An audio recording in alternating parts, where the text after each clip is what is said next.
নমস্কার সবাইকে, কেমন আছেন? তো আমি এই বছরের রথের দিনের ব্লগ নিয়ে আপনাদের সামনে হাজির হয়েছি। যেহেতু আগামী 2 বছর ধরে আমাদের কালসুদ চলছিল, তো সেইভাবে আমাদের পুজো পাশা করে হয়ে ওঠেনি। তো এই বছর যেহেতু আমরা নতুন ফ্ল্যাটে শিফটও করলাম আর কালসুদও কেটে গেছে, তাই এই বছর আমরা ভালোভাবে রথের পুজো করে উঠেছি।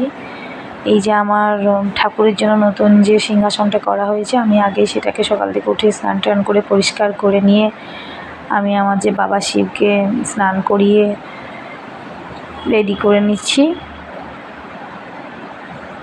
গঙ্গা জল দিয়ে স্নান করিয়ে মুছিয়ে আমি আর কি সিংহাসনটাও পরিষ্কার করে নিলাম। এরপর আমার আছে হনুমানজি, তো আমি রোজই হনুমানজির পুজো করি। হনুমানজিকেও স্নান করিয়ে নিলাম।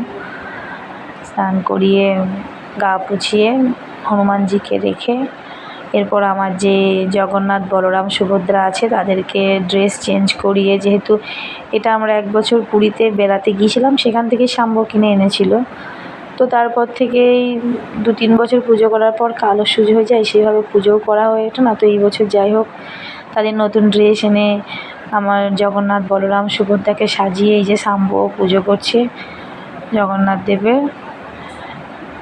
তো দীর্ঘ 2 বছর পর আমাদের এইভাবে পুজো হলো। এই যে আমি রথের দিনে জগন্নাথ দেবের জন্য একটু পায়েস করেছিলাম আর গজা নিয়ে, আর এই আমাদের প্রচুর রথ নিয়ে রেডি। বিকালে ওর বাবা চলে এসেছে। যদিও রথের দিনে খুব বৃষ্টি হচ্ছিল, কিন্তু শাম্ব বড় হয়ে গেলেও যেন এখনও প্রচুর থেকে বেশি যেন শাম্বরই রথ টানার সেই ব্যাপারটা এখনও রয়ে গেছে। প্রচুর অত ব্যাপার নেই, কিন্তু তাও এই যে রথ নিয়ে নেমে পড়েছে শাম্ব আর পুচু নিচে। আর পুজো যেভাবে রথটাকে টানছে, একবার তো জগন্নাথ দেবী বোধহয় উল্টে গেল ওর এই রথ টানার চোটে। ভগবান বলতেছে, যা বাবা আমাকে ছেড়ে দে। তো যাই হোক, আমরা ইচ্ছে ছিল আমাদের এই ফ্ল্যাট থেকে পুরনো ফ্ল্যাটে নিয়ে যাওয়ার, কিন্তু বৃষ্টির জন্য আর নিয়ে যেতে পারিনি। আমাদের এই কৃষ্ণা কাবেরীর নিচের ফ্ল্যাটেই পুজো রথটা কিছুক্ষণ চালায়।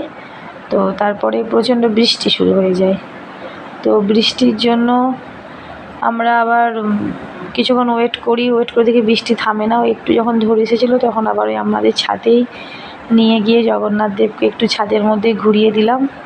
পুরনো ফ্ল্যাটে আর নিয়ে যাওয়া হলো না। তো যেহেতু আমাদের ছাদের মধ্যে কার্পেট পাতা এবং গাছ টাছ লাগানোও আছে, ছাদটা বেশ সুন্দর, গেলে বেশ বাচ্চারা বেশ আনন্দই করে। তো পুচু আর কি ওই ছাদের মধ্যেই কার্পেটের মধ্যেই একটু রথ চালালো। এই যে এরপর টানতে টানতে দেখছি এখানে আর নিয়ে যেতে পারছি না, রথটাকে তুলেই নিয়ে চলে গেল। যাই হোক, এভাবে আমাদের রথের দিনটা কেটেছে। আপনারাও সবাই ভালো থাকবেন। জয় জগন্নাথ, জগন্নাথ দেব সবাই।